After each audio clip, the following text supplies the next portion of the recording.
Welcome to the Strata. There's two of them following me. I know that for sure. Hand over the package and we'll let you go. You'll let me go? Oh, that's cute. The first bullet hits me in the chest, sends me staggering back a step. The Strata. In a dystopian city, an aging courier is forced to go into business with an underworld gang lord in order to pay for the treatment that keeps him alive. Check out The Strata anywhere you listen to podcasts. Hey, Garage Logic fans, I do a podcast on the Garage Logic Network that comes out every Wednesday and Friday now, twice a week. But here's an important caveat. There is zero logic available in my show, in the formal definition of logic. Of course, life is a yin and yang kind of thing. There's the logic side, and then there's the what the hell side, which needs to get its exercise. So come for the what the hell and stay for the you've got to be kidding me. Mishki, now Wednesdays and Fridays, twice a week. He asks me a question and then doesn't stick around for the answer. Because you never answer me anyway. Well, Hey. you got that right. Let's go, Donnie Iris. There's mine. Josh Arnold, investment consultant, brings you Garage Logic Podcast number 1638, October 13th, 2025. 84 degrees on this day was the record high. That was in 1956.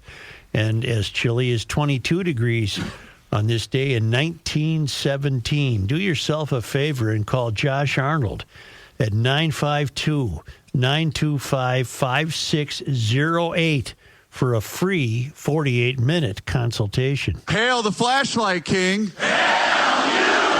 And now, from the mayor's office above the boathouse on the east shore of Spoon Lake, it's Garage Logic with Chris Reavers manning Technology Corner, Kenny Olson from the Krabby Coffee Shop, John Haidt in the newsroom, and of course, the rookie. Here is your flashlight king, fireworks commissioner, and the keeper of common sense, your mayor, Joe Soucheray. This, in some states, I believe it's still Columbus Day. In this state, it's Indigenous Peoples Day. Are schools in session? Yes. What? Why, I wonder? Why? That's good. I think they should be, but so only what? Banks are closed and no mail. That's it? Some government entities are, but it hasn't. Columbus and Indigenous Day hasn't made the big jump to the major holidays. I think this state could survive. I think it could handle the trauma of the reinstallation of the Columbus statue on the grounds of the Capitol. I don't think it has to be put up there for purposes of flaunting anything. Put a plaque up that says this guy is important, but we don't think he's all that great, or whatever you want to put. But why is that hidden away in a warehouse? Well, for that matter, throw in a great Native leader. You know what else I'd do? If I ran a TV news station, I would not air any stories where the subject, what am I trying to say? I don't know. I saw a piece last night on some school or something that they used to have a swap meet for Christmas decorations. Okay. And apparently the idea is that prevents them from being thrown away. So this might have been the brainchild of a Hennepin County recycling and assistant third shift leader or something. And then the TV cameras were there, and it was old Christmas ornaments. Okay. And you could show up and bring the stuff you didn't want anymore, but then you might see some Christmas ornaments that other people brought in that you might like, and you would take them. It was all free. Like a trade up or a what do you call those? I got it. We got it. Okay. A swap. Joe, this is something I could see Matthew going to. But let me finish the point. There wasn't anybody there. Yeah. Then the pickings are good. It was 3 people were there. May I offer a solution for the Indigenous Peoples Day? As it is right now, it's an insult to Native Americans and Columbus and the Italians. Stop this nonsense. Give the Indigenous people their own day. Their own day, yep. Just give it to them. We all know about Columbus and when he got here and his intentions, and we know there were people here before him, but let's honor them anyway. What the heck? You know? Well, our president has. Well, yeah, I'm aware that he said some things that were probably hilarious, but I think in order to make all sides happy, we give them both their own different days. Why did we start a Columbus Day? I'm trying to look that up. Because until people looked at it with more sobriety, more of a focused eye, they believed that. He landed here at Plymouth Rock and had dinner with the Pilgrims, and then the Easter Bunny came, and the whole thing went to hell because Santa Claus wouldn't weigh in. Well, it says the first Columbus Day celebration took place October 12th, 1792, when the Columbian Order of New York, better known as the Tammany Society, held an event. Tammany? Jesus, Matthew. Held an event. You ever hear at Tammany Hall? To commemorate the 300th anniversary of the historic landing. So 1792 they started this. Yes, Chris? Today we have your Columbus Day proclamation for Monday, which we're signing a bit early.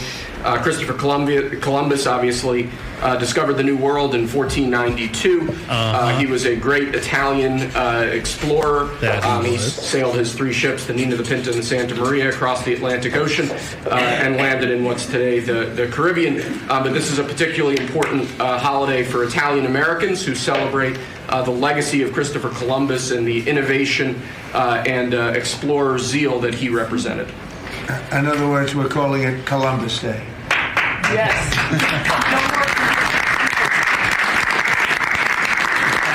Are we going to get a history lesson here? You know why I would have a Columbus Day? If for no other reason than to get those 3 leaking tubs across the ocean. That was quite a feat. That had never been done before, to our knowledge. It would be the modern-day equivalent of the cirrhosis of the river?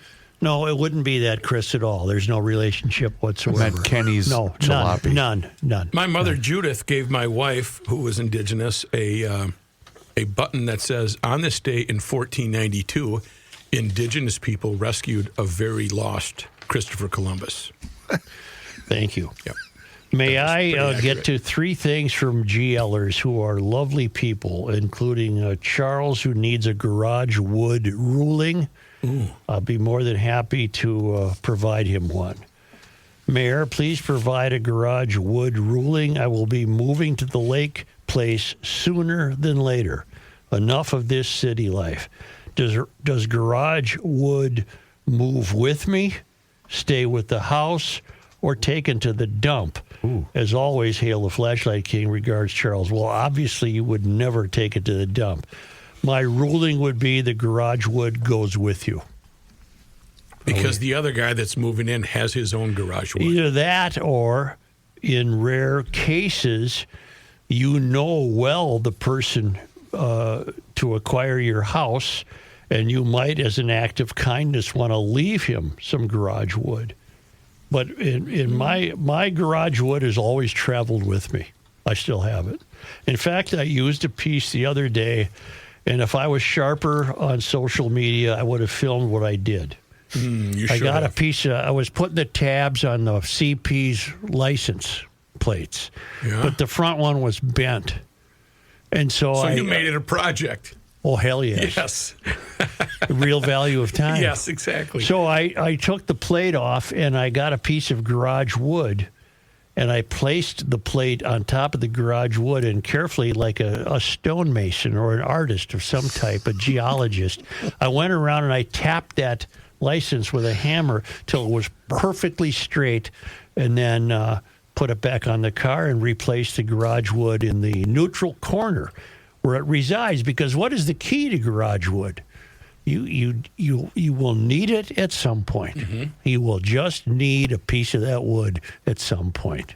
And I had it, and I commissioned an act of restoration on the plate, and bing, bang, boom. What time of day? That would have been Friday post-dinner time. Oh, okay. I had you sitting down in the garage in one of your nice boat chairs, and then maybe having a sandwich after that, and just replaying it through your mind what you just achieved. No, that was not what happened. You managed to take bending over, bending down, grabbing it, straightening it into like a 90-minute project. Right. You're slapping that tab on there, and I'm out the door. Let's go. No. And then you tell us about it like you're Ernest bleeping Hemingway. Joe, I love you, man. It's you always are fantastic. I'm doing this on behalf of Charles Bednar to instruct him that the wood is something that should remain with you. You will need it at some point. The weather was angry that day. Yeah, admit it, though. Yeah. Every one of us had a mental picture of every move that Joe made that day. 100%. And then when it's done, he stood back and did this with his hands. Yes. Well, that's where I saw him sitting and eating the sandwich. I but it was too late. I might argue that was the point of the tale.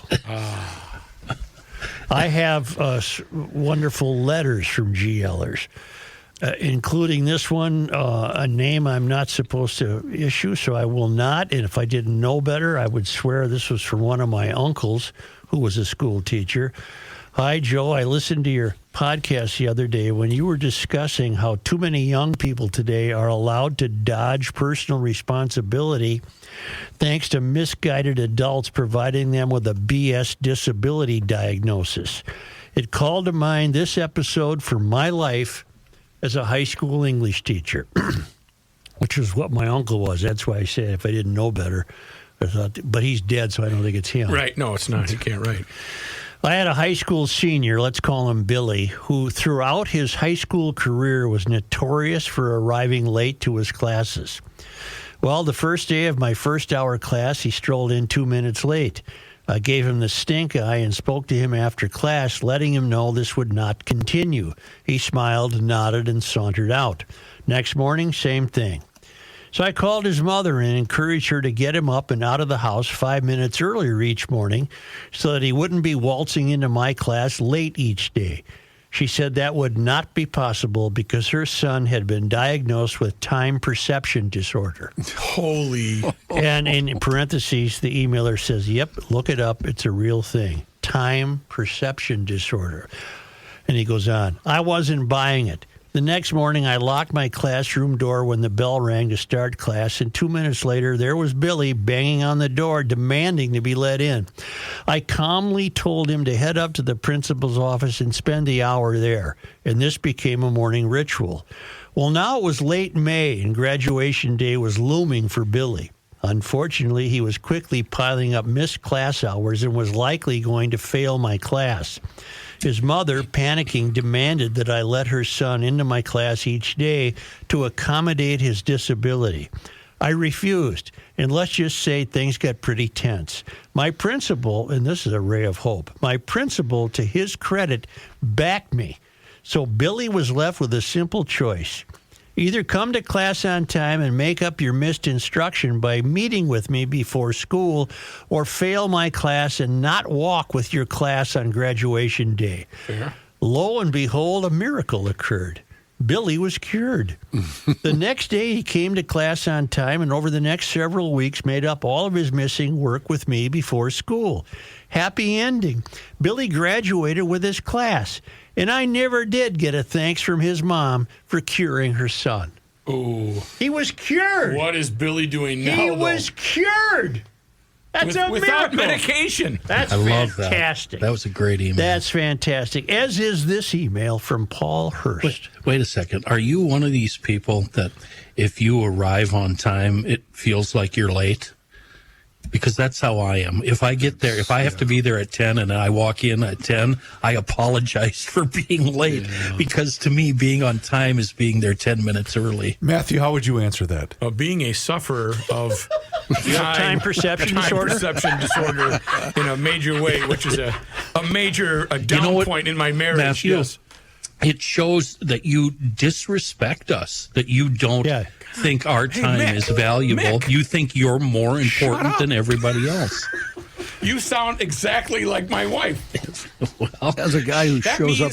You don't respect anybody's time. I said, yeah, I do. I get there. They're like, hey, what's going on? You know what you do? Do they like that? Yeah. You make like up that. for it once you arrive. You pack in 60 minutes of entertainment into 45 minutes. I make you forget about life for those 2 minutes. John, I am life, John man. has something to say. I was just going to say, as a guy who shows up a half hour before we have appearances, and then the rest of you stroll in at 2 minutes too, I'm just going to be quiet on this matter. John is always there before I am. Always. I'm looking at my watch. I like to be 12. early. May I continue if it's not too much trouble? It's your show, I guess. All right. Mostly. Another emailer, this letter far more serious than time perception disorder, which nonetheless was wonderful. Oh, shoot. You read the name. Yeah. Brad. Hail the Flashlight King. Hail. On Friday, you talked about how to combine humanity with the law. First, there's a saying you might be familiar with. The law is an ass. From about the 1650s, popularized later by Charles Dickens. And a definition for rookie. It is a derisive expression used to criticize the rigid or nonsensical application of the law, implying that legal systems can be stubborn, illogical, or unjust. Immigration law is the law, and under current law, illegal immigrants are to be deported in most cases. There isn't an exception in current law for you've been here a long time and are behaving well. The law is an ass. Good illegal immigrants and bad illegal immigrants are often mixed together in the same communities. ICE will find both types. Remember, the law is an ass. So good and bad get caught and deported. How is someone who's here illegally, already broken the law, able to show they're not a problem? And shouldn't there be a consequence for having broken the law? What would that consequence be if it's not deportation? Deporting even good illegal immigrants becomes a deterrent to coming here illegally in the first place. Not discriminating is part of the policy to reduce the number that even attempt to arrive. Additional points. Reagan granted amnesty to about 3 million illegal immigrants. They had to pay fines, stay out of trouble, and learn English. But no real reforms ever happened, so the problem wasn't solved. Many argue that this amnesty laid the groundwork for where we are today. Obama deported about 2.75 million illegal immigrants with a 2013 peak of 438,000. I don't recall any protests at the time. ICE was used then, too. It would seem to me that today's protests are politically motivated as being more about anti-everything Trump does than generally out of concern for the immigrants. Immigration has been a problem for as long as you've been alive. We've never sorted out how to deal with our neighbors to the south with bad governments and poverty who want to come here. This is the root cause of the problem. It may be intractable. Personally, I think there needs to be consequences for breaking the law. While we are wise in not doing what the rest of the world does, the rest of the world generally deports illegals. If you were able to go to a country and try to work there without legal authorization, you would be arrested and deported. I have stories of this happening to Americans working as wedding photographers. How would I solve this? Temporary visas for seasonal workers attached to your passport. And anchor baby citizenship. One of your parents needs to have legal permanent residency here for you to be born a U.S. citizen. Figure out how to vet those who are coming here to become Americans versus those who are coming here to benefit from being in the country. To me, that's his key sentence. Let's repeat that. Figure out how to vet those who are coming here to become Americans versus those who are coming here to benefit from being in the country. Let in the former, those who want to be Americans, and exclude the latter, those who are here for stuff. No benefits of any kind for non-permanent residents. And usually you are required to be able to show you're self-sufficient to obtain permanent residency. My mother was an immigrant. I have neighbors behind me who are a great family. They're immigrants who came here and have become Americans while still celebrating their cultural heritage, including with fantastic food. Immigration is a net good. Unchecked, uncontrolled, and no consequences, illegal immigration is not. I have more to say, but I've gone long enough. Good luck. Harold from Fresno. Oh, I wasn't supposed to use his name. That's wonderful thinking by a GLer. That's all logical. Intractable. The law is an ass. Isn't that a great? Yes, it is. Isn't that great? Hard to control. Hard to control or deal with is what that is. Intractable. Intractable? I had to Yes, look it up. yes. Yeah, I had to look it up. The law is an ass. It really is. Yeah. In some cases. I mean, it really is. You know, you got like Mrs. Alvarez in Kenilworth, Illinois. You know, I went to bat for her, and that's just me crying into my sleeve. Here's a guy who actually thought about it. The law is an ass. I'm sorry, Mrs. Alvaro, but if you've been here that long, you should have become a citizen or something, right?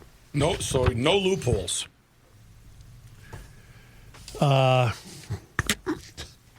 I got to get the garage door tuned up. Would you call us intractable at times? Yes. Okay. And you know why? Because I am making a noise. No, I'm not. The garage door is.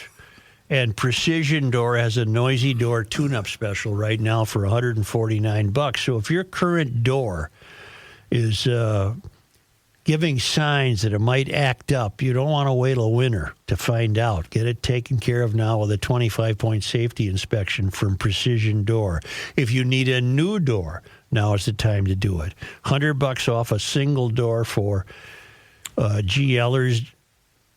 $200 off a double door for GLers. They send out a designer. You get the free consultation. They have models for every budget. It's fantastic because, again, football season is in full swing, and Underdog is the best place to get in on all the action. Playing on Underdog is easy. Just pick whether your favorite players will go higher or lower on stats, whether it's rushing yards, receptions, touchdowns. Get your picks right, and you could win up to 5,000 times your cash. This week, I'm looking at the Packers game and picking my favorite back, Josh Jacobs, to go higher on rushing yards, and for Micah Parsons to go higher for sacks. It's so easy. Download the app today. Sign up with the promo code GARAGE to score $100 in bonus funds or bonus entries when you play your first $5. That's promo code GARAGE.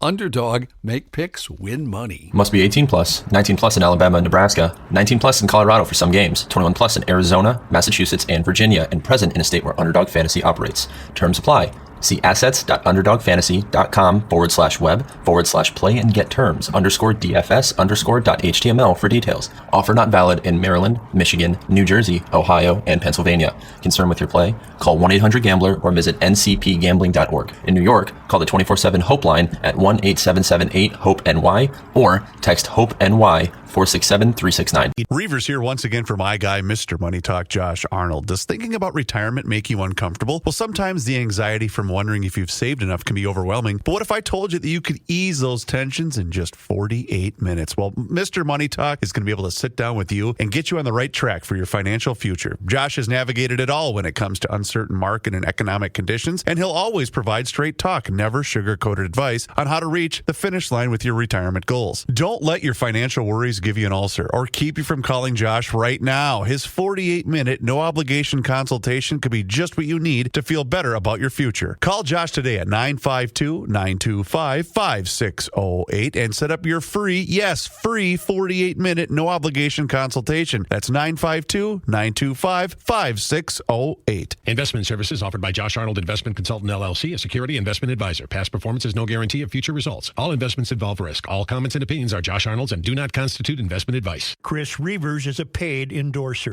Not now, but I don't want to disappoint you. Is that the bump? This Dylan? Yes. What the hell is this hee-haw music? No way, that's awesome. It's the end of the world as we know it, and he feels That's fine. very hip. Joe Souchere. I love this so much. This is pretty cool. Oh my God, I love It's this. hee-haw music. I'm thinking, who was the guy from Hootie and the Blowfish? Darius Rucker.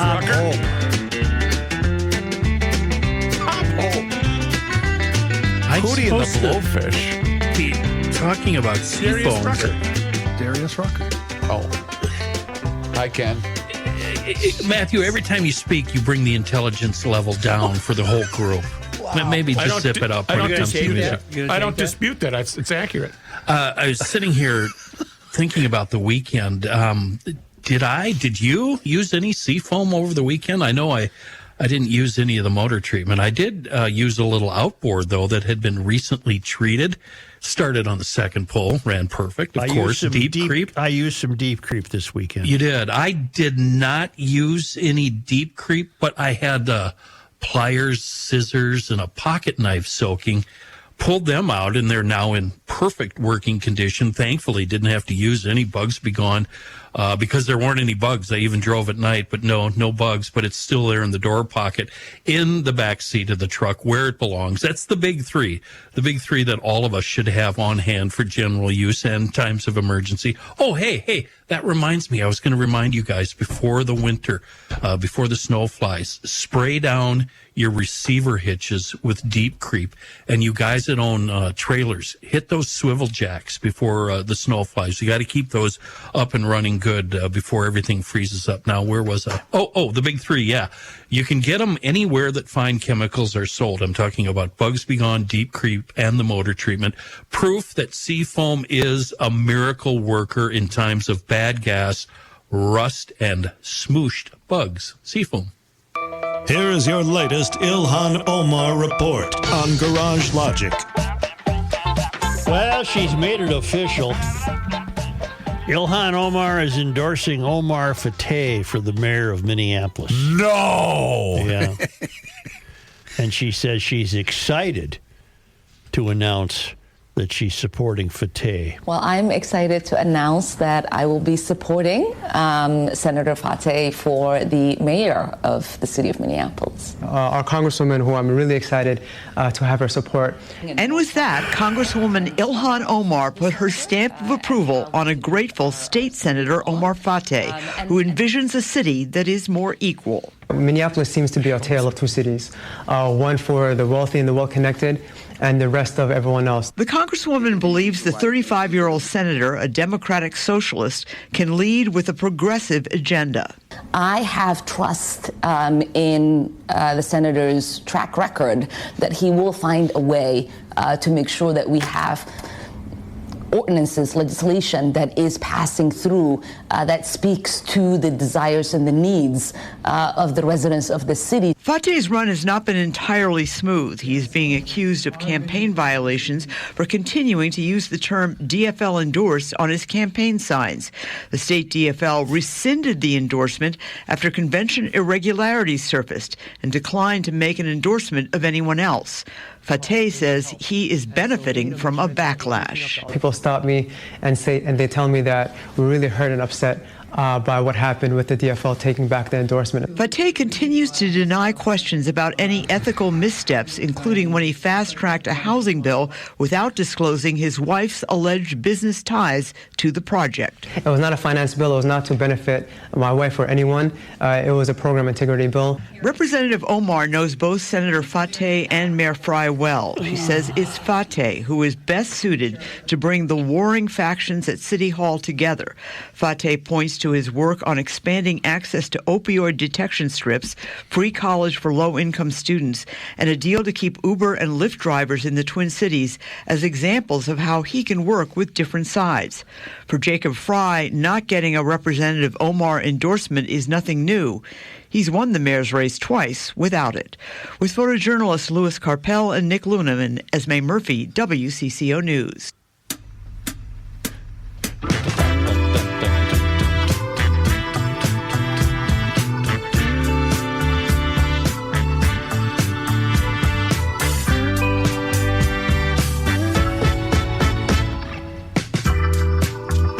He's going to make the city equal, just steal more money. More fraud! The more only fraud. people he's campaigning to are those that are here illegally. That's who he's campaigning to. Who is the rich?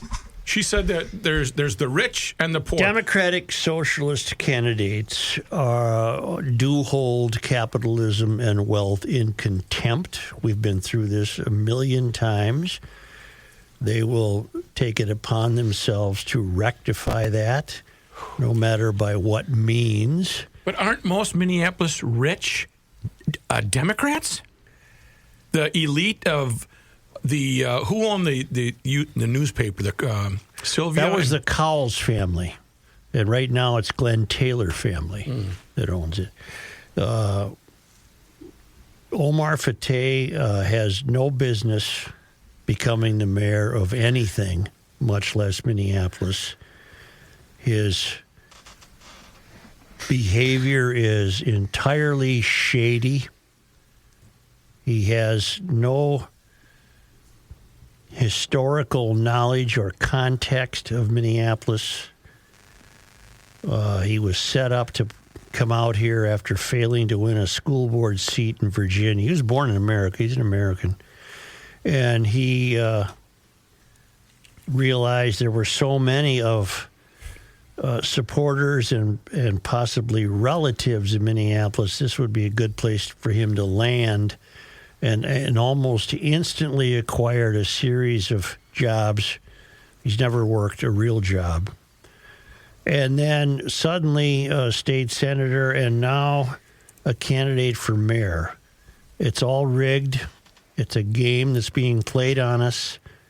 And good luck to you, Minneapolis. I know many of you probably will vote for Fateh. I don't say Fateh. I say Fateh. Maybe I'm wrong. But Esme says Fateh. Esme's Fateh. piece, my favorite part was when, not to mention he's had multiple campaign violations, and they act as though that's some type of inconvenience to them. Minor infraction. He actually went to the Attorney General of this state, who was very agreeable to the meeting, and virtually demanded on moral grounds that the Department of Education continue to cut checks to the food fraudsters. Yep. That's who's running for mayor. And I happen to believe he knew perfectly well the money was being taken fraudulently. But is he now going to be the mayor and he'll help put a stop to all of that fraud? No. Oh, okay. Got it. Good one. No. Have you noticed... do you think the residents of Minneapolis realize how dire of an election that this is? I do think there is some awakening. Yes, I do believe that some people are waking up to what's in store for them if they don't become involved and knowledgeable. Because I know Minnesota's newspaper decided to finally say something about Kupchella's documentary. Well, and I how, was just about to bring that what up. to make of this here? This is about the third piece that's appeared, where the leftists in town, they always call everybody else right wing, so they're the leftists. They've kept trying to figure out a ways to apologize for the Kupchella piece, because they believe it does. They're struggling to come up with reasons to indicate why Kupchella's piece called Precarious State is wrong, and they're really not doing very well. They can't. We're sorry if you're offended. Yeah, but today they got another one. It's on the front page, and it's written by somebody named Matt McKinney. And I want to just read you my favorite part. It's well-written piece, and either he was ordered to do it or was dying to do it. I have no idea. Where's the part I like? You just have to bear with me. Oh, Democratic Socialists in City Politics. That's the part I love. Because apparently what the radical left cannot abide is having the window opened on the life they've created for us. Right. Everything's a failure. And they're dying to show you that, no, we still had an ice cream festival 2 weeks ago on the banks of the Jordan River or whatever the hell it is. No, the curtain has been drawn back on what really is taking place here by Democratic Socialists. But anyway, this fellow apologizes all the way through. And then he gets to Democratic. It's a long piece. I mean, the Star Tribune is really devoting all the paper you want if you can come up with a way we can tell people that Kupchella was wrong. And they can't. But here, Kupchella's central argument is that Minneapolis is being misserved by politicians aligned with the Democratic Socialists of America. City Council member Robin Wansley, in particular, is framed as the leader of the City Council's progressive wing and someone harboring radical ideas. Well, I defy this reporter to tell me that she isn't. She doesn't believe in capitalism. She wants the government to own it all, says Carol Becker, a writer for the Minneapolis Times website who's long known for sparring with the city's progressive wing and who serves as one of the film's main commentators. Becker's characterization of Wansley as the leader of the council's DSA-aligned bloc is sure to raise eyebrows with City Hall observers. While Wansley is among the most outspoken council members, Council Vice President Aisha Chugtai, who also chairs the Budget Committee, is the DSA member with the most authority. So in other words, you're saying, don't worry about Wansley. Wansley will say Chugtai's the real authority figure here. That's like saying Chugtai has more bullets in her rifle than I do. That's ridiculous. Like the shell game.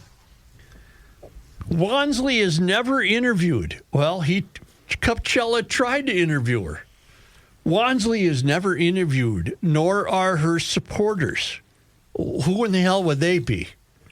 Kupchella said he read her campaign website, but it's not summarized in the film. Wansley initially told the Star Tribune that Kupchella didn't ask her for an interview. I bet that's a lie. I find that hard to believe. Kupchella said he did. Wansley replied that he sent an email telling her he was working on a public education campaign that would use video storytelling to better understand the DSA's rise. Thinking that the Twin Cities DSA was in a better position to help him, Wansley referred Kupchella to the DSA. At no point was it indicated that the project involved a documentary or focused on policies on City Hall, Wansley said. Well, Wansley might as well be saying, in no way was I warned that he was actually going to reveal how dreadful we've made things in Minneapolis. Plus those thick layers that you have to get through I didn't really want to be quoted if he was going to point out what the problems we're facing, the problems we've created. It looks like she talked herself into a corner here. Am I reading this wrong? Yeah, no, she because has. She said that he didn't ask her for an interview, but then she seems to know everything that he's up to. Yeah. Kupchella said he wanted to show viewers the nature of the DSA, which is a foul nature, and focused instead on a political platform he found on the website of the National Democratic Socialists of America. I have the platform. I've read it. It says, among other things, that the DSA wants to free all incarcerated people, abolish prisons, end all misdemeanor offensive, and cut funding for prosecutors. That is factual. Wansley said some of the claims attributed to her were comical. What incarcerated individuals have I freed, she asked. That's not the point. Right. Again, she's completely missing. That's not the point. Right. City Council member Jason Chavez, another fellow who absolutely should not be in politics, along with Wansley, told the Star Tribune that the isn't it funny? They responded to the Star Tribune for any time they wanted. What do you need? What do you need? So should I just start when I... We're not done. City Council member Jason Chavez told the Star Tribune that the DSA isn't a national political party. Yes, wait a second. Yeah, it is, Jason. Hello. But a Jason. movement that prioritizes local autonomy and democratic control. I have never said I'd like to fire prosecutors or free every single prisoner, he said. Again, that's not the point. Kupchella, in an interview, insisted that the National DSA's document was significant. Of course it is. It's the mothership, he said. We told the story of the organization that Wansley is allied with. Yes, you did. According to their website, dsausa.org, who we are. They've been trying to sanitize it, by the way. The Democratic Socialists of America is the largest socialist organization in the United States. It's over 80,000 But members. not to Jason Chavez. Right. It's just a little local outfit. Well, you can read it for yourself. They excuse the people leaving for out-migration. They contest that Garofalo was wrong. Real estate and downtown development. Here's the deal. The DSA are Marxists. They are inexperienced young people, products of the failed academy. They have no experience running cities or running anything. And they have worked hard to scam the caucus system, which should not exist. They have worked hard to scam the caucus system in their favor. They successfully hold a majority of seats on the city council. And if you don't believe me, recall that even if the council members do not officially call themselves DSA, they vote with the DSA in a preponderance of issues, including Elliot Payne, who votes with DSA 98% of the time. So they're DSA. They're ruinous. And they are angry. I don't think they're capable of embarrassment or shame. They're angry that Kupchella came along and with the backing of people who want to save the city or at least want to point out how miserable it is, puts together this documentary. And I think I asked Kupchella the other day, I called him and said, well, look, I feel it's important for me to know who sponsored you. It'll help me understand better why this exists. And I think you should tell me who that is. And he would not for this reason. And I buy his reasoning. Do you trust these people? No. You trust these people not to cause you harm?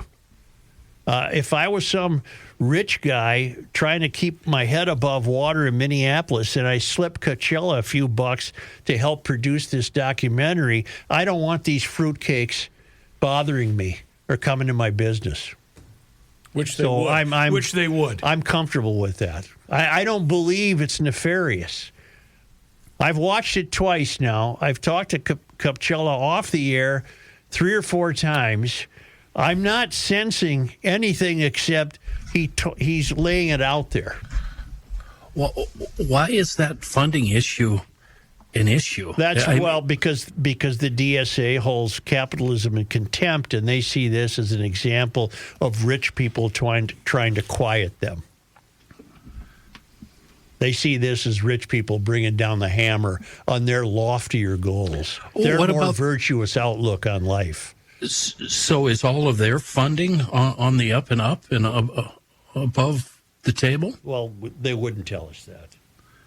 But remember, Omar Fateh just said, given his endorsement of another Marxist, Ilhan Omar. There's too many Omars. It's like when Minnesota went through a series of governors all named either Elmer Anderson or Anderson Elmer. Yes. And so Omar said he's going to make the city more equal. That's at the root of the DSA. And the only way to do that is punishing taxation, redistribution of wealth, government control, you name it. That's the goal he has. He also, just like Walz, is running against Trump. Yeah, he's running against Trump. So Trump's trying to become mayor and governor of Minnesota. Right. Mayor of Minneapolis, governor of Minnesota. He's running for mayor of Illinois. Yep. I believe, is it California too? I think he's running for governor of California against Newsom. So he's really busy, really busy. But back to these pieces, the Star Tribune keeps trying desperately to make the to poke holes in the documentary in defense of leftism, in defense of the radical extremists, the radical left extremists who always call any conservative thought the radical right. Well, then you're the radical left. And it's not working. That's what the documentary shows. And to back you up with your accusation towards the Star Tribune, Matt McKinney did not write this piece alone, Joe. Oh, I didn't even notice that. He was joined by 4 other writers, one of which being Dina Winter, putting this piece together. A lot of differing opinions on that. But the left is trying to defend itself. The left is trying to say, exactly what's pointed out in today's paper. They can't. They're trying, but they really haven't found a smoking gun. There isn't one. You got Minneapolis and St. Paul have big problems. They don't come right out and criticize it openly. Did you notice that? No, they're being a bit smug about it. And I realize I'm getting far away from the topic, but I would love to take a nonpartisan journalism class on how to influence the public very subtly, because I think that's what they did here. Just the use of words and the way some of the sentences are structured. I just found this piece a fascinating read for not outwardly, but secretly isn't the right word, for trying to get a point across without it being glaring. You know what I'm trying to say here, Joe? Yeah, and they're more than willing to let Wansley issue these ridiculous quotes. Yeah, I that's haven't a good put point. anybody in jail. Well, not yet. You haven't. Right, and Chavez. I mean, come on, man. He's way over his head. The people that don't pay attention might believe you, but those of us that do pay attention, oh my God, it's so glaring. It's a conundrum, isn't it? Yeah, and I don't care about Minneapolis anymore, except Minneapolis and St. Paul seem to control the vote statewide. We can vote for whoever we want out here, and it just doesn't matter. I do care, and I have a vested interest in young families who stubbornly enough want to raise their families here. And I want there to be a city for them. And if St. Paul and Minneapolis don't clean house, there won't be a city for them to raise their families. Yeah. Yet. Well, my son is right there, down by Lake Nokomis, Say, I bet it was a great event that the Center of the American Experiment had on Friday night. They brought in Michael Schellenberger. That was a great event. I want you to remember to go to the Center of the American website. They're starting to take nominations for Turkey of the Year that's now celebrated with that great trophy. It's the Center of the American Experiment. They're a think tank. The radical left calls them a right-wing think tank. Well, that's because there is no left-wing think tank. What passes for a left-wing think tank is Robin Wansley, and she's not up to snuff here when it comes to the ideas that the American Experiment comes up with. They're a great team of people. I recommend that you check out their website. We do it on a daily basis. Center of the American Experiment. It's AmericanExperiment.org.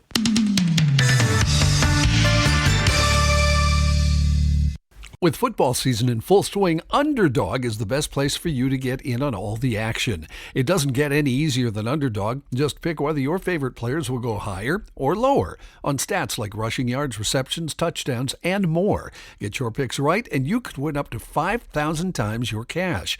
A few weeks ago, the Dallas-Green Bay game was very good to me. I picked 6 players and stats, got them all right. Instant winner. This time around, I'm sticking with the Packers. I'm looking at Jordan Love to go higher on yards passing. Download the app today, sign up with promo code GARAGE, and score $100 in bonus funds or bonus entries when you play your first $5. That's promo code GARAGE. Underdog, make picks, win money. Must be 18 plus, 19 plus in Alabama and Nebraska, 19 plus in Colorado for some games, 21 plus in Arizona, Massachusetts, and Virginia, and present in a state where Underdog Fantasy operates. Terms apply. See assets.underdogfantasy.com/web/play and get terms _DFS_.html for details. Offer not valid in Maryland, Michigan, New Jersey, Ohio, and Pennsylvania. Concerned with your play? Call 1-800-GAMBLER or visit ncpgambling.org. In New York, call the 24/7 Hope line at 1-8778-HOPE-NY or text HOPE-NY 467-369. Oh, yeah. Here's a man who spends hours in hardware stores, sifting through the nuts and bolts of life. Joe Souchere. I would like to point out, go ahead, John, that these are all new bumps, and I've heard them all, 15 of them, and 2 of them were country. Those are the only 2 we've heard so far. Oh, is that? I was going to say, is it a new theme with the country no, influence? Not at all. Which I don't Could we disagree hear with. maybe one of the other ones? Well, he can't. I just Are hit you the only button. sent 2 at a time? No. Yep. I just hit the button. They're on a rotation. Oh. Like you guys had bitched at me about, I don't know. It's a random rotator, I found out. So we have no control over which one plays. That's not right. That is not right. That makes me very angry. I'm sorry. I apologize. It's like everything else in this world, we've lost control. Joe, do you know they make cars now that you can't even check the transmission oil? That's what's happened in our society. They've taken... Oh, God. You can't It's control. worse than that, Kenny. They make cars where you can't check the engine oil. What in the world has happened to us? Awaken180weightloss.com is the website for you to go, you know what, make those healthy changes in life. I've done that. It's made a great difference in my energy level. Also, you know what? Here's the deal with Awaken 180 They allowed Weight you Loss. to eat the taco salad? I'm really glad you pointed that out on the show, Joe. Yeah, see, you are allowed one meal each day. You want the light one. And it's a protein-rich diet is what you want to do with Awaken 180 Weight Loss. That's fine. You know? Can you remember that rule you used to have about Joe talking about other people's clients? Anyway. Well, no, if they let you, I think that's an important point. Joe, stop talking. All right, Joe. Okay, kid. It's the proven weight loss program that's built for anyone. Here's the deal. You eat to lose weight, Joe. You eat to lose weight, increasing that metabolism. There's no medications. There's no workouts required. There's also no fasting. It's a solution that's worked for over 800,000 people, and it's a clear daily plan. There's no complicated tracking or counting. Everything is controlled through an app on your phone, and it's really easy to use. You get one-on-one weekly coaching for accountability and also adjustments, and your coach can even help you pick out restaurant menu items. It's an at-home program that's available, and it's easy to track and stay on track anywhere, built for any lifestyle. You can still go on vacation. You can still go out. You can still tailgate. You can still have drinks and stay on the plan. And there's thousands of recipes, so that way meals don't feel like diet food. It's fantastic. So check it out for yourself online today. Awaken180weightloss.com 180, or give them a call directly for that consultation at 844-346-1800. Awaken180weightloss.com. Please do me a favor and mention that you heard about them on the Garage Logic podcast. Here's Mr. John Haidt. Thank you, Joe. This news is brought to you by North American Banking Company. A defendant in the Feeding Our Future fraud investigation has changed his plea to guilty. Is that Omar Fateh? No. No. He did this Friday afternoon, just days ahead of his trial at the courthouse in Minneapolis. We talked about this fellow last week. You'll remember Abdul Wahab Muhammad admitted to wire fraud and conspiracy to commit money laundering connected to false claims that he and others were making and serving free meals to kids during the pandemic under the sponsorship of Feeding Our Future. Investigators say Muhammad was part of a group that stole more than $17 million from the federal child nutrition program. All of his other co-defendants had already taken plea deals, but Muhammad was still scheduled to go on trial later this month. He was out of custody pending the outcome of his trial until Monday, and we remember this, we told you this last week, and prosecutors then accused him of witness tampering. Judge Nancy Brazel revoked Muhammad's release. He's been behind bars ever since. 76 people now have been charged overall in connection to Feeding Our Future. As you've already heard, Representative Ilhan Omar has endorsed State Senator Omar Fateh in his bid for Minneapolis mayor months after Omar condemned the state's DFL's decision to revoke the local party's endorsement of Fateh, calling Fateh a champion for working people. Oh, God, Omar he's never said worked a day in his life. Omar said Fateh stands out among the pool of 15 candidates, including incumbent Mayor Jacob Fry.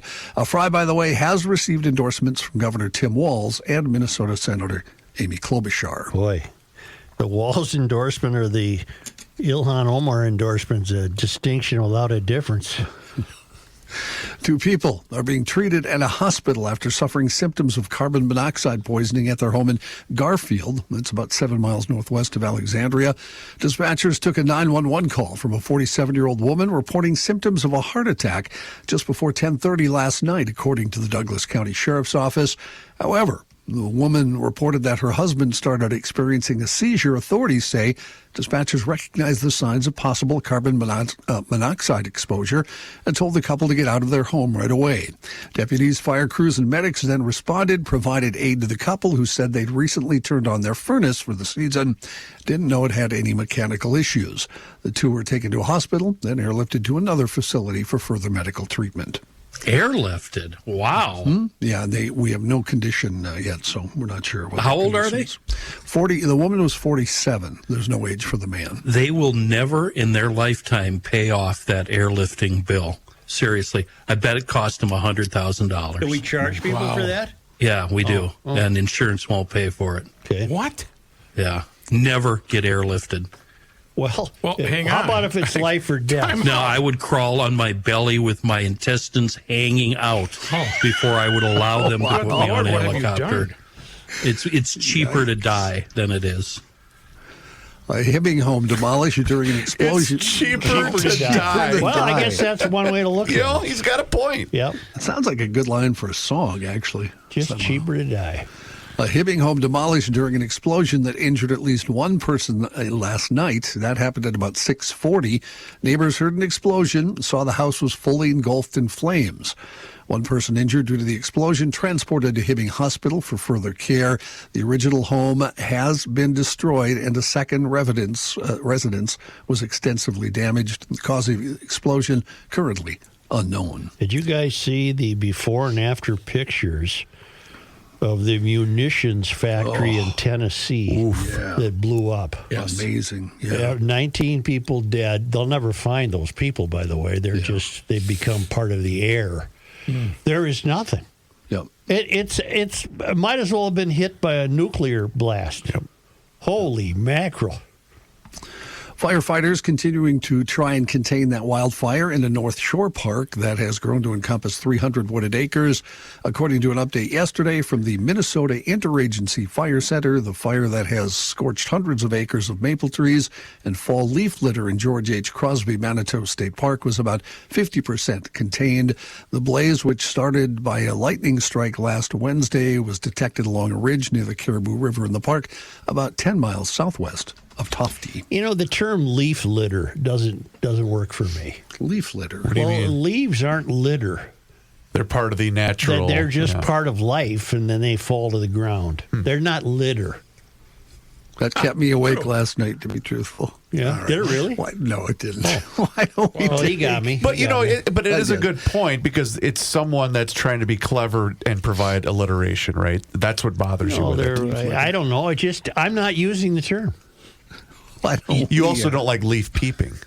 You often make reference to the day America died was the day. Well, it was something to do with the town dog being put on leashes, right? Wasn't that you? Yes, it was Joe. Yes. And would you say the same thing about us not being allowed to burn leaves anymore? Yes. Because that smell, I love that. One of the smell. greatest smells of humanity. It really is. Yeah. It's so Like a wonderful. And nothing better when you see it, a haze of leaf smoke above the lake.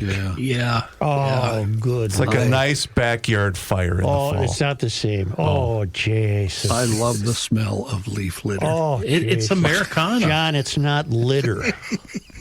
Why don't we take a quick It's like break watching a here? combine go to work at sunset. Here we go. Yeah, why don't you Rook. take the 3-hour route Rook. home so you can stare at some dust? Rook, will you save us here, please? Hey, things are heating up in Garage Logic. We better cool it down a little bit with the call to Welter. Welter Heating, the Welter family. They're very warm and cozy, Joe. Do they believe in leaf litter? One of They these believe days, Alice. They believe that the leaves will fall, which means put your air conditioner to bed the proper way. Have it get placed to bed by one of their certified techs that will come out and put that air conditioning unit that's been making some noises, or maybe it's just time. Maybe it hasn't been done for 10 years. Get it done right now. Put it to rest properly for the winter. While they're there, they can take a look at your furnace, and they'll make sure that's up and running properly. You are going to need it. This warmth isn't going to last forever. However, I will say 4 generations and 120 plus years. That's not forever, but that's a long time with the Welter family. What that means is they have the know-how. Yes, their certified techs have kept up with all the heating units, the cooling units, the air purification systems. And if you call and make an appointment, you'll get a human answering the phone during business hours. 612-825-6867. Or you can go online to welterheating.com and schedule an appointment online if you'd like to. Their blog will help with any questions that you may have and may answer a question without a service call. They welcome that. Do yourself a favor, Souchere. At the Souchere Estate, they always go with Welter Heating, online at welterheating.com.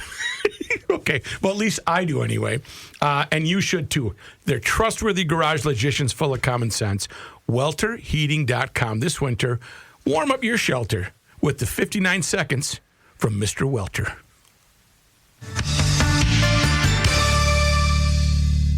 The Earth is not your mother. The Joe Souchere Show.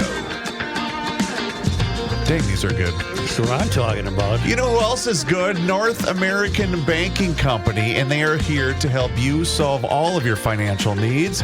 Whether you're looking at personal banking, whether you own a business, whatever the case might be, North American Banking Company is here to help you navigate all of those waters. And you know what? They've been doing it since 1998, locally owned and operated. And back then, they wanted to offer a different banking experience where you get to know your banker and they also know you. And while a lot of that has changed since then, this commitment to being a true community bank in the Twin Cities, that has not. And you get that feeling anytime that you walk into any one of their 6 Twin Cities locations, whether it's 50th and France, Roseville, Woodbury, Hastings, Maple Grove. They offer all of the services as the other big national banks, whether you're looking to buy a home, perhaps finance a new home renovation project, or get that new car that you've been dreaming about. They can make that happen. So your first step can be checking them out online today. It's nabankco.com to learn more.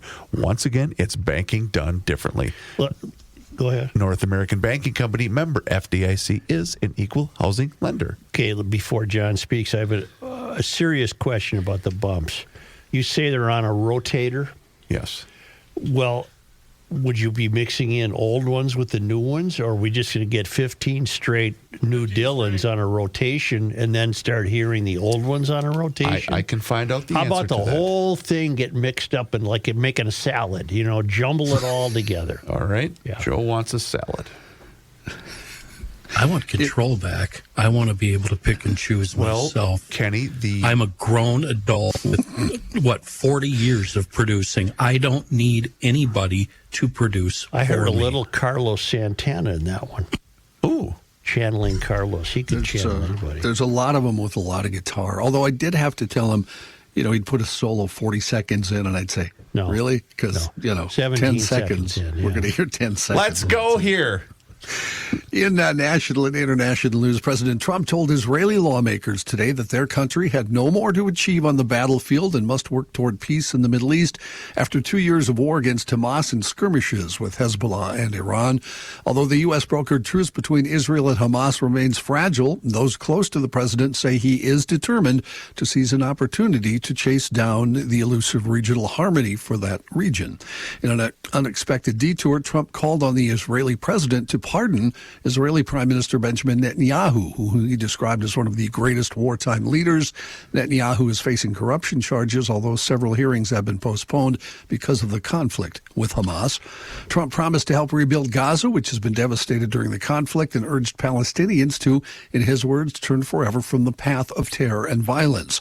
The U.S. president then headed to Egypt. He has a summit there with more than 24 other nations, although he was running hours late because speeches at the Knesset continued longer than expected. 20 hostages were released as part of an agreement intended to end the war that began on October 27, 2023. The president talked with some of their families at the Knesset. Most Israeli lawmakers chanted Trump's name and gave him standing ovation after standing ovation. Some people in the audience wore red hats that resembled his Make America Great Again caps, although those versions said Trump, the peace president. Several lawmakers had to be removed from the chambers for protesting what they said was genocide in Gaza. Are we to understand that the deceased hostages will not be returned? They are working on getting 4 deceased hostages' bodies back. That's the last I saw. The rest, they were unsure of where that was going. So I'm watching that this morning with the sound turned down, and you mentioned those 2 protesters. They had them up and out of there within 10 seconds. Yeah. I don't know where these people came from. They emerged out of the shadows, but it was all over in 15 seconds. Both guys were out of there. I couldn't believe how fast and efficient they work. Top Republicans and Democrats yesterday digging in their heels as the government shutdown continues, blaming the other side while Americans worry about jobs, military pay, and more. Democrats continuing to call for health care concessions before they vote to reopen the government's doors. As for today, Republican Speaker Mike Johnson predicted this morning the federal government shutdown might become the longest in U.S. history, saying he won't negotiate with Democrats until they hit pause on those health care demands and reopen. Is the biggest demand, John, the fact that the Democrats do still want health care coverage for illegal immigrants? Well, no, there's nothing in the bill that says illegal immigrants would get free health care, and they never have. But no, that's not true, John. No, I don't think that is true. That's true. Well, we'll have to argue about that. We'll have to argue about it later, yeah. Okay. U.S. stock futures rose early today as President Trump and Vice President J.D. Vance signaled they are open to a deal with China to de-escalate trade tensions after the president threatened to impose an additional 100% tariff on Chinese goods on Friday in response to Beijing's expansion of export controls on critical rare earth minerals. A post Friday from the president had caused a sharp drop on Wall Street. In a Truth Social post today, the president appeared to soften his tone on China, saying, "Don't worry about China. It will all be fine." A Republican challenge on a core provision of the U.S. wanted to help China, he said, not hurt it. A heartbroken owner and staff are left picking up the pieces after what was supposed to be a fun night turned tragic when gunfire rang outside a South Carolina bar. The owner of Willie's Bar and Grill, Willie Terrell, was emotional about the events. He said the bar was hosting Battery Creek High School's alumni weekend when the shots rang out. 4 people killed, at least 20 injured, according to the Beaufort County Sheriff's Office. The restaurant bar is noted in the area for its laid-back feel. Hundreds of people were in the restaurant when the shooting itself happened. Multiple victims and witnesses ran to nearby businesses and properties seeking shelter from the gunfire. Names of the victims have not yet been released at this point, and the sheriff's office said they have not arrested anybody, but they are said, quote, "We're investigating persons of interest in the shooting." Meanwhile, in Mississippi, 8 people dead, more than 20 injured in 3 separate high school homecoming celebrations that ended in gunfire. Most deadly of the shootings took place in the downtown area of Leland, Mississippi, around midnight. 4 people killed at the scene and 2 later died at the hospital. There were 3 homecoming incidents? 3 different incidents in 3 different cities in Mississippi. A nor'easter churning its way up the East Coast yesterday, washing out roads and prompting air travel delays as heavily populated areas of the Northeast experienced excessive rain, lashing winds, and coastal floodings. Across the continent in western Alaska, the remnants of Typhoon Halong brought hurricane-force winds and catastrophic flooding to coastal communities, pushing entire houses off their foundation.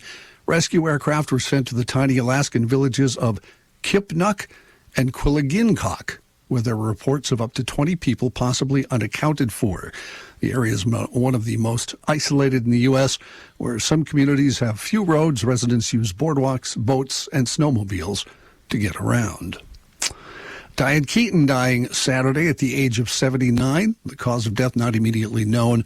She began her acting career in the Broadway musical Hair. In 1969, she received a Tony nomination for her role in Woody Allen's Play It Again, Sam. She expanded to films in the 70s. You'll remember she was Michael Corleone's love interest in the Godfather trilogy, and then earned an Oscar for her role in Allen's Annie Hall in 1977. She appeared in over 100 movies, including many box office hits. She was 79 years old. I really liked her. I thought she was pretty cool. Yeah, very good. Give me, both of you, give me your opinion on the movie Annie Hall. I thought it was hilarious. Top 5er Love for it. me, actually. Love it. My favorite line is when they park the Volkswagen about 3 feet from the curb. I'll walk from here. I'll walk from here. That movie made me angry. I'm sure it did. Really? That's interesting. In what sense could it have made you angry? I've never given it any thought. It's just I remember being angry watching it, and I remember being angry afterwards, and I didn't like the hat she was wearing or her hair, and I didn't like Woody Allen, and all of it. It actually made me hate New York. Okay, I can see you being angry at Woody Allen's character because he would drive anybody crazy. Elvie. He would drive anybody crazy. Yeah. Her character I thought was all right. When they went to Wisconsin, it was a little odd. Too much that movie had too much influence on the way women dressed. Well, there is that, Kenny. She was quite known for that. In Kentucky, she liked to wear pants.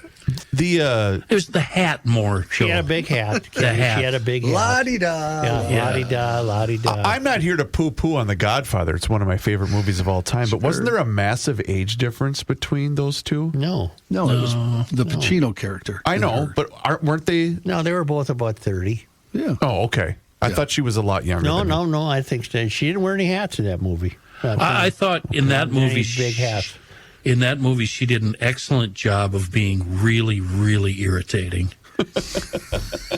So what we're getting here is you were a big Diane Keaton. I think Diane rubbed you the wrong way her whole career. I've never given it a lot of thought.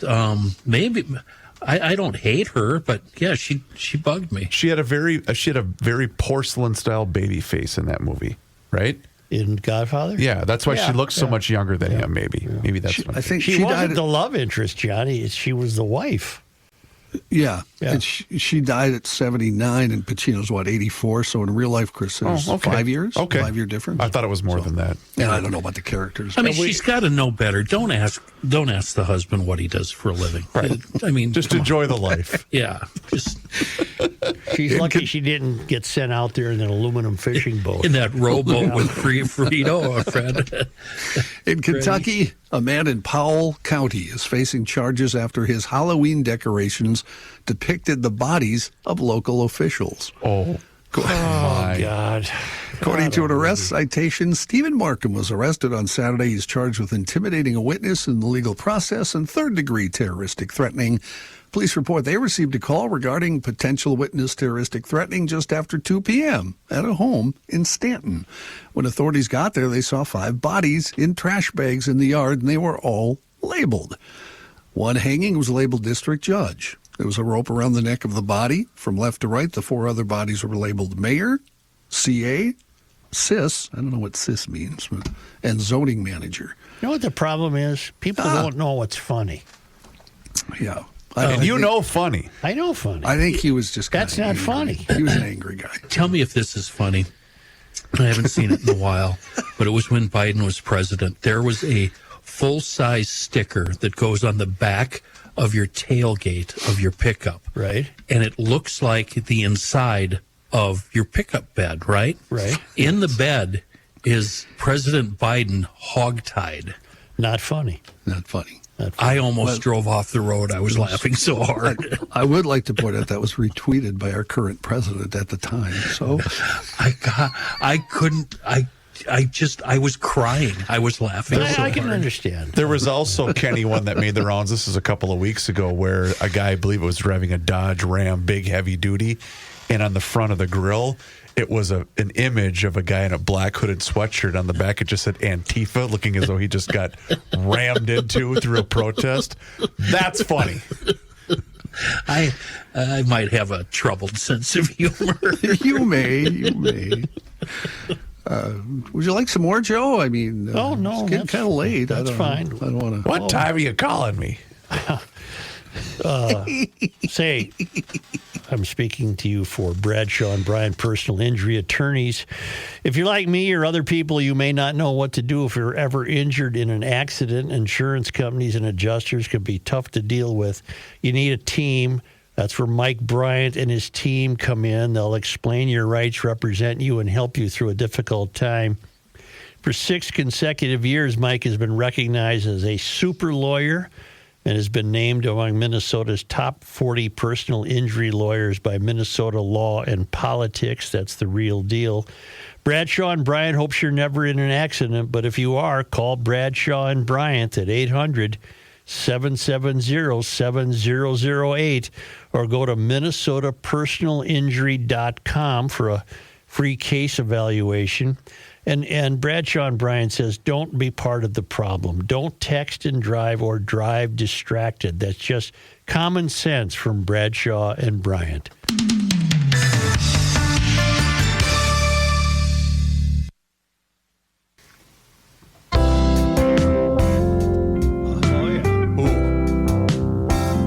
This guy wears wears many hats, just not indoors. Joe Souchere. Oh, this guy is good. Dang. Love that. I almost hate to interrupt this. I don't want you to. Well, I have to tell you Turn what. it up a bit. You'll get back to it. Okay. We'll get back to it. Damn. Perfect. That's what I'm talking about. Now we've gone for no bumps and the best pumps in podcasting. I think I'm fading here. Nope, maybe not. Hofferman Water and Connecticut are here for you, ladies and gentlemen. And you know what? Now is the perfect time to get on that schedule and have them come up for that free water analysis. You can do that one of two ways. You can visit their website, which is hoffermanwater.com. And then when you're on that website, you can see every single water treatment system that they have to offer, whether it's a brand new water softener, maybe an iron, rust, and odor filtration system, or a brand new drinking water system, or heck, get all three. Why not? Do yourself a favor and upgrade the quality of that water. You can also give them a call directly at 612-895-2440. But either way, get on the schedule. They're going to come out and give you that free water analysis and then give you this thing that's called a water score. And then based upon that water score, they're going to give you suggestions on how they can upgrade the quality of your water. They have done that for me many times. They will do that for you as well. 612-895-2440 or visit HoffermanWater.com. Hofferman Water has been proudly serving the state of Minnesota for over 50 years. Do me a favor and mention that you heard about them on the Garage Logic podcast. Joe? Only.